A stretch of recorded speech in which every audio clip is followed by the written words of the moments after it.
Começa agora um programa que traz tudo sobre o livro mais lido em todos os tempos. Apresentamos O Som do Livro.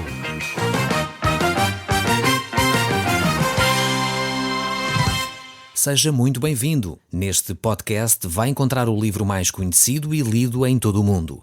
Vamos levá-lo numa viagem pela história da humanidade. Este é um audiolivro para si, para a sua família e sociedade em geral.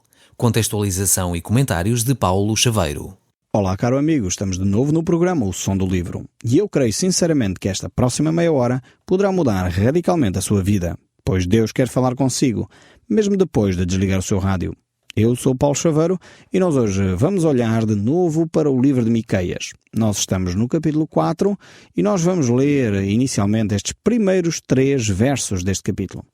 Nós já os comentámos no último programa, mas para podermos fazer uma boa introdução a este capítulo 4, necessitamos olhar de novo para eles. Tem aqui mensagens tremendas para nós. Veja bem o que a Bíblia diz, então, neste livro de Miqueias, capítulo 4, verso 1 a 3. Mas nos últimos dias acontecerá que o monte da casa do Senhor será estabelecido no cume dos montes e se elevará sobre os outeiros e para ele afluirão os povos. Irão muitas nações e dirão: vinde e subamos ao monte do Senhor e à casa do Deus de Jacó, para que nos ensine os caminhos e andemos pelas suas veredas, porque de Sião procederá a lei e a palavra do Senhor de Jerusalém. Ele julgará entre muitos povos e corrigirá nações poderosas e longínquas. Estes converterão as suas espadas em relhas de arado e as suas lanças em foices. Uma nação não levantará espada contra outra nação, nem aprenderão mais a guerra. Esta passagem aqui, de facto, é um texto lindíssimo que nos mostra, no fundo, um raio de esperança sobre a humanidade. Verificamos aqui que há, de facto, um sopro de Deus sobre a humanidade, sobre o globo terrestre.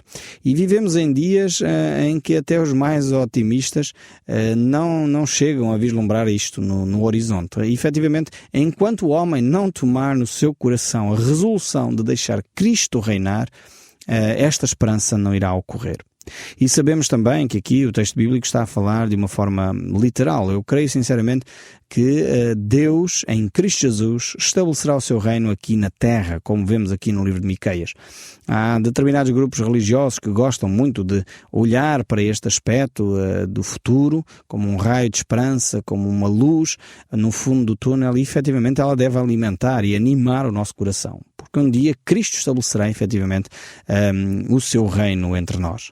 Só que enquanto nós estamos a viver hoje, no dia a dia, podemos verificar que mesmo até os estadistas mais otimistas, mesmo até aqueles que trazem uma mensagem positivíssima, veem os seus sonhos desmoronar como um castelo de areia, como um castelo de cartas, ou como, no fundo, a Torre de Babel se transforma rapidamente numa confusão.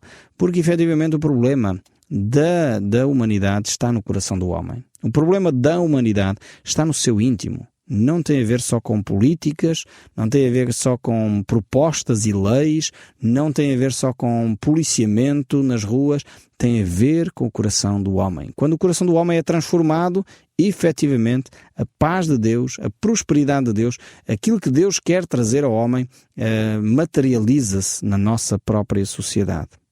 Há algum tempo atrás estava a conversar com um deputado de um parlamento de um país africano e estava sentado a almoçar com ele, estávamos a conversar e eu dizia a certa altura que de facto eu acreditava profundamente que para aquela nação, assim como para a nossa portuguesa, não é diferente, mas para aquela nação em particular, só Cristo poderia transformar e trazer uma possibilidade real para que aquela sociedade pudesse sair do sufoco que vivia. Porque o problema está no coração do homem. Enquanto o coração do homem é corrupto, enquanto o coração do homem pensa em si em primeiro lugar, e se sobrar alguma coisa vai pensar no próximo, em Cristo Jesus as coisas são diferentes. É por isso que o apóstolo Paulo diz que nós devemos considerar os outros superiores a nós próprios. É por isso que o nosso Senhor Jesus Cristo nos ensina a amar os nossos inimigos. E é por isso que a Bíblia nos diz que nós devemos inclusive orar por aqueles que nos maldizem e dividir com aqueles que estão carenciados. Então este é o desafio de Deus para nós. Mas isso só é possível quando Cristo entra na nossa vida. Muitas pessoas, até bem intencionadas, às vezes tentam durante algum tempo fazer isto, mas não é possível porque o problema está no coração do homem. Enquanto nós fazemos isso na nossa força, enquanto nós fazemos isso no nosso braço, na nossa capacidade, no nosso intelecto, isso torna-se um humanismo, e já percebemos que o humanismo, onde é que ele conduz? Conduz a muito mais egoísmos, conduz a desrespeitos, até com nomes pomposos. Às vezes, em nome de uma certa liberdade, e está a acontecer por toda a Europa isto, em nome de uma certa liberdade, viola-se um número enorme de princípios. E depois dizemos, não, isto é para defender a liberdade. Por exemplo, a liberdade religiosa. Para defender a liberdade religiosa, proíbe-se uma série de outras entidades poderem partilhar a sua fé livremente. Isto está a acontecer atualmente na Suécia, na França, por exemplo, países europeus. Estamos a falar do nosso tempo, não estamos a falar de há séculos atrás, em que é proibido partilhar abertamente a fé, em nome de uma liberdade religiosa. Então estamos a perceber como é que o humanismo altera as leis, porque elas não provêm de Deus. São pessoas que não percebem a vida espiritual tal qual ela é e não percebem que a transformação efetiva de uma sociedade ocorre quando ela ocorrer no coração do homem, quando Cristo reinar no coração do homem. E é essas medidas que são duradouras. Essas são as medidas que transformam efetivamente a sociedade. E aqui o texto bíblico nos desafia a perceber isto. É que Cristo Jesus, quando Ele estabelecer este reino, Ele vai fazê-lo literalmente, mas Ele de alguma forma já o quer fazer na sua vida, na minha vida, atualmente. Não precisamos esperar mais 10 anos, 20 anos, 30 anos, não sabemos se é hoje, se é amanhã, quando Cristo vier para estabelecer o seu reino, não sabemos exatamente, mas o facto é que Cristo pode hoje reinar no seu coração, se você permitir, se você deixar.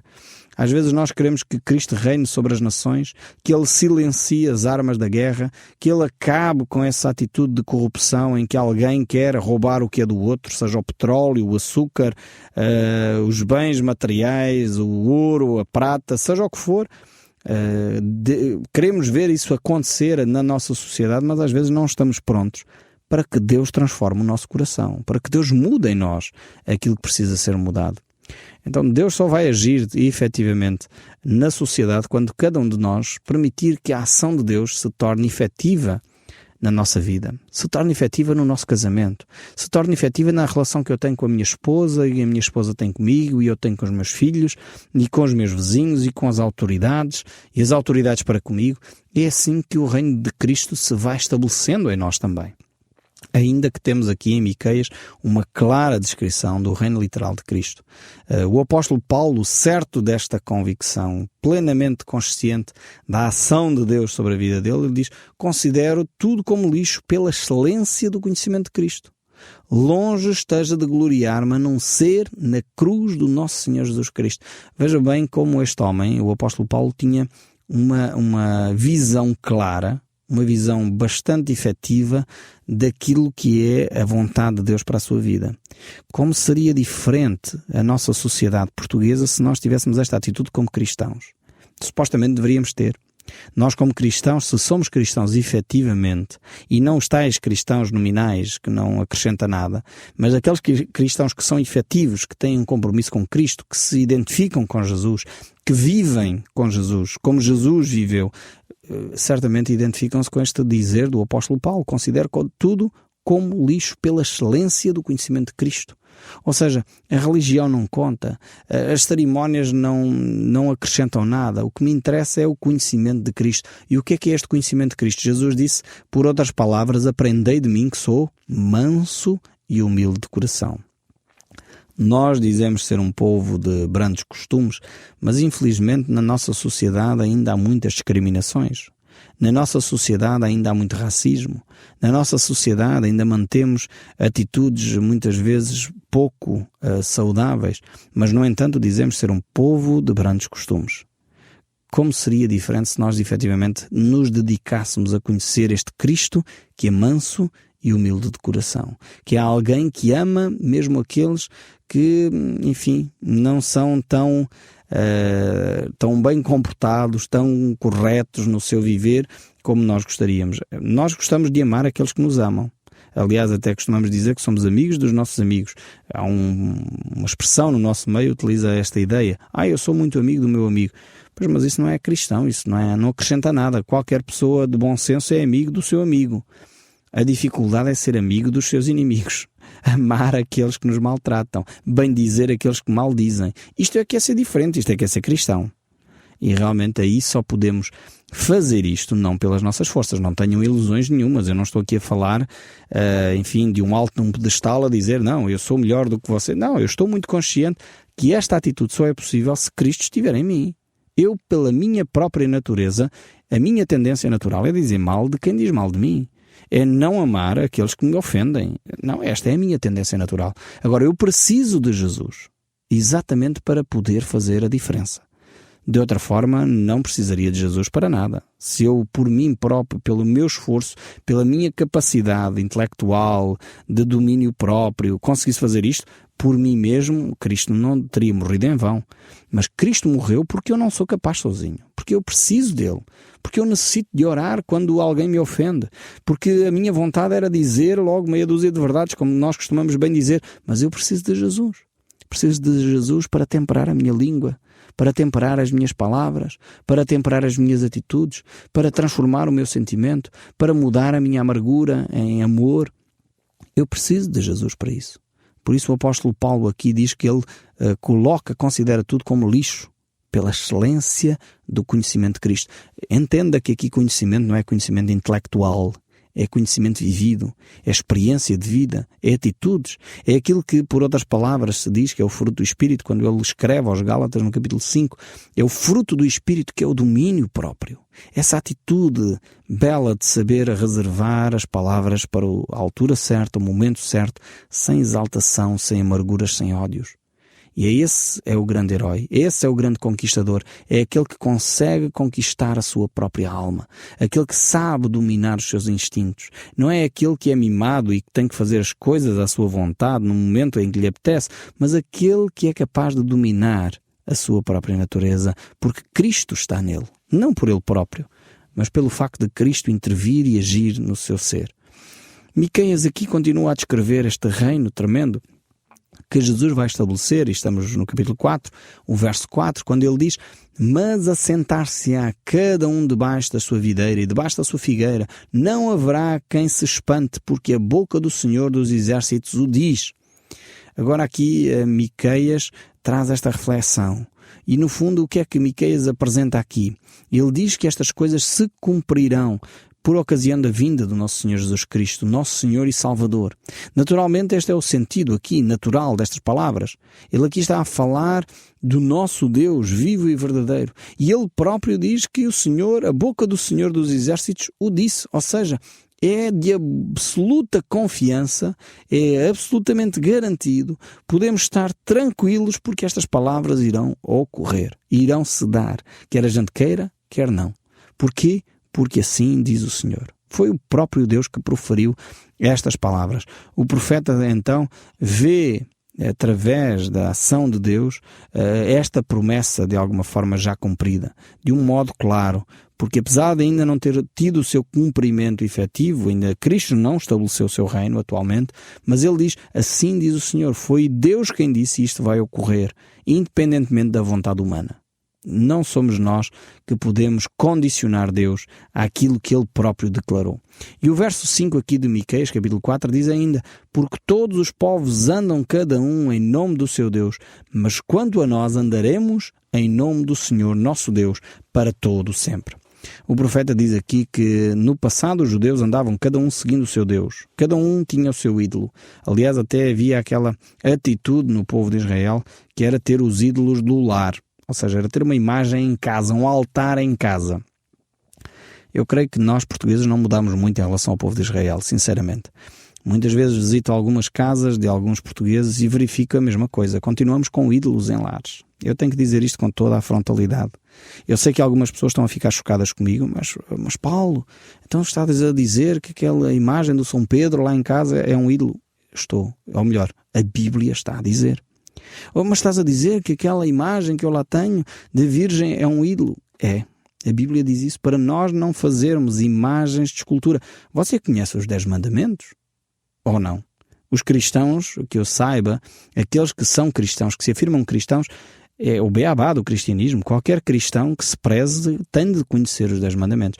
E os primeiros mandamentos falam disto. Não farás para ti imagens, repito, de escultura. Não farás para ti imagem de escultura. Diz a própria palavra de Deus. Você verifique na sua Bíblia. E aqui não estamos a falar de credos. Este é daquela igreja ou daquela outra. Qualquer Bíblia cristã tem este mandamento do Senhor. Seja católica, evangélica, protestante ou outra Bíblia qualquer, tem este mandamento. Abra a sua Bíblia em Êxodo capítulo 20 e veja com os seus próprios olhos, que é para não ficar confundida. Porque infelizmente às vezes a gente, não, aquela pessoa fala muito bem e engana as pessoas. Verifique por si mesmo. Este tem sido o meu desafio desde o início do programa. Todos nós temos que verificar pelos nossos próprios olhos o que é que Deus diz sobre o assunto. E se Deus fala, nós temos que obedecer. Não podemos continuar a fazer como o povo de Israel. O povo de Israel tinha os seus ídolos. Eles faziam as coisas à sua maneira. Isto não quer dizer que Deus aceitasse, nem quer dizer que Deus se agradasse disso. Aliás, foi por isso que Deus mandou estes profetas. E nós iremos ver no capítulo a seguir o que é que Deus diz acerca destas questões. E nós já temos falado várias vezes sobre este assunto. Precisaríamos de ter uma atenção redobrada sobre isto. É um erro da nossa cultura. Nós precisamos de acabar com esse pecado. Eu tenho que dizer com todas as letras, com esse pecado, porque é Deus que o diz. Independentemente do líder religioso que possa estar a promover isso. Seja ele de que grupo religioso for, seja a religião maioritária ou minoritária no nosso país, a Bíblia diz claramente aquilo que Deus quer. E se nós seguimos a Deus, se nós seguimos a Cristo, e esta é a grande decisão que temos que tomar na nossa vida, é seguir ou não a Deus ou seguir aos homens. Seguir ou não a Deus ou seguir à religião. Seguir ou não a Deus ou seguir às tradições. Nós temos que tomar esta decisão e hoje. Não podemos continuar a prorrogar, a adiar esta nossa decisão. Por isso mesmo aqui o autor mostra aquilo que Deus quer fazer. E o povo de Israel tinha esta atitude durante séculos. E Deus vinha e falava com este povo. E continua a falar. Vejam no verso 6. Naquele dia, diz o Senhor, congregarei os que cocheiam e recolherei os que foram expulsos e os que eu afligira. Deus aqui reporta-se àquele dia. Então que dia é este que Deus aqui está a falar? Portanto, ele está a falar daquele dia, é porque era um assunto, de alguma forma, conhecido pelo povo de Israel. E ele aqui refere-se a este período do milénio, a este período em que Cristo Jesus, sim, vai estabelecer o seu reino, vai estabelecer a paz mundial, vai acabar com as guerras uma vez por todas, porque afinal de contas, os planos que o homem tem traçado para a paz só têm promovido ainda mais guerra. Eu não sei se você está consciente das guerras que ocorrem na nossa nação. Houve a Primeira e a Segunda Grande Guerra aqui na Europa. Muitos de nós pensamos, aqueles países africanos estão sempre em guerra, como se nós europeus não tivéssemos tido guerras. E as guerras europeias foram terríveis também, quer a Guerra dos 100 Anos, quer a Primeira e a Segunda Grande Guerra, e entre muitas outras quesílias entre povos.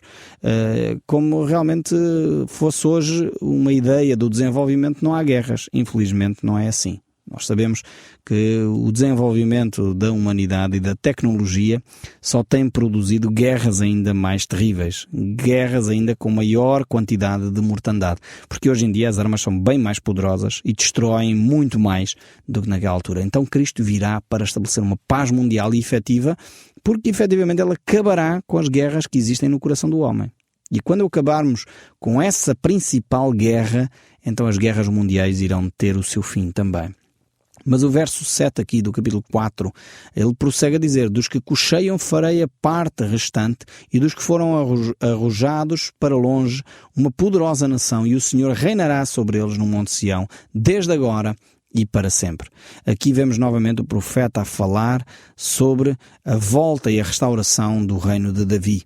Aquele reino milenar que em Cristo Jesus terá a sua efetivação, a sua concretização. O Senhor reinará sobre eles no Monte Sião, diz aqui o texto, desde agora e para sempre. Nós encontramos muitas passagens nas Escrituras que se referem a este período. Por exemplo, Isaías diz, a lua se envergonhará e o sol se confundirá quando o Senhor dos Exércitos reinar no Monte Sião e em Jerusalém. Perante os seus anciãos haverá glória. E se olharmos Por exemplo, o próprio livro de Daniel, no capítulo 7, ele diz: foi-lhe dado o domínio e a glória e o reino para os povos, nações e homens de todas as línguas o servissem. O seu domínio é domínio eterno, que não passará, e o seu reino jamais será destruído. O reino e o domínio e a majestade dos reinos debaixo de todos os céus serão dados ao povo dos santos do Altíssimo, e o seu reino será um reino eterno, e todos os domínios o servirão e lhe obedecerão. O reino e o domínio, a majestade dos reinos debaixo dos céus serão dados ao povo dos santos do Altíssimo. Vemos aqui Daniel a dar ênfase sobre esta matéria, mas não só o Velho Testamento. Nós olharmos para Lucas capítulo 1, quando é anunciado o nascimento de Jesus Cristo, diz: mas o anjo do Senhor lhe disse: Maria, não temas, porque achaste graça diante de Deus. Eis que conceberás e darás à luz um filho, a quem chamarás pelo nome de Jesus. Este, vejam bem aqui, este será grande e será chamado Filho do Altíssimo. Deus, o Senhor, lhe dará um trono de Davi, seu pai. E veja, ele reinará para sempre sobre a casa de Jacó, e o seu reino não terá fim. Temos, de facto, vários textos bíblicos no Novo, no Velho Testamento, que reforçam esta ideia. O próprio livro de Apocalipse encerra dizendo, no capítulo 11, o 7º anjo tocou a trombeta e houve no céu grandes vozes dizendo: o reino do mundo tornou do nosso Senhor e do seu Cristo, ele reinará pelos séculos dos séculos. Temos aqui estas tremendas afirmações. E o verso 8 ainda aqui de Miqueias 4 diz: a ti, ó torre do rebanho, monte da filha de Sião, a ti virá, assim virá, o primeiro domínio, o reino da filha de Jerusalém. Temos aqui esta torre de Davi, que é de facto um sítio para, de alguma forma, vigiar a nação de Jerusalém, a nação de Israel, a partir da cidade de Jerusalém. Temos aqui esta referência a essa torre de Davi e, de facto, é a presença de Deus que estabelece essa vigilância. Não mais será necessário a vigilância de soldados, porque o próprio Deus cuidará desta nação. E é por isso que é a declaração do próprio Miqueias. Ele prossegue no verso 9 a dizer: agora, porque tamanho grito, não há rei em ti, perece o teu conselheiro, apoderou-se de ti a dor, como de quem está para dar à luz. E agora vai entrar nesta nova secção, Miqueias, ao mostrar que o povo poderia ter uma relação diferente com Deus, mas não tem, porque fez opções erradas, tomou as decisões erradas, seguindo ídolos que não são deuses, dobrando os seus joelhos diante de imagens que não ouvem nem veem, nem respondem às orações. Quando o povo tomou esta atitude, se afastou dos caminhos de Deus. Poderia ter um reino de paz, mas estava a viver na angústia. E isso é o que nós iremos ver no próximo programa. Eu espero sinceramente que o som deste livro continue a falar consigo, mesmo depois de desligar o seu rádio. Que Deus o abençoe ricamente e até ao próximo programa. O Som do Livro, uma produção da Rádio Transmundial de Portugal.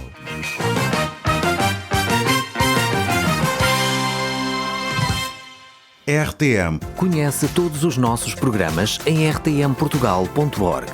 Uma produção da Rádio Transmundial de Portugal.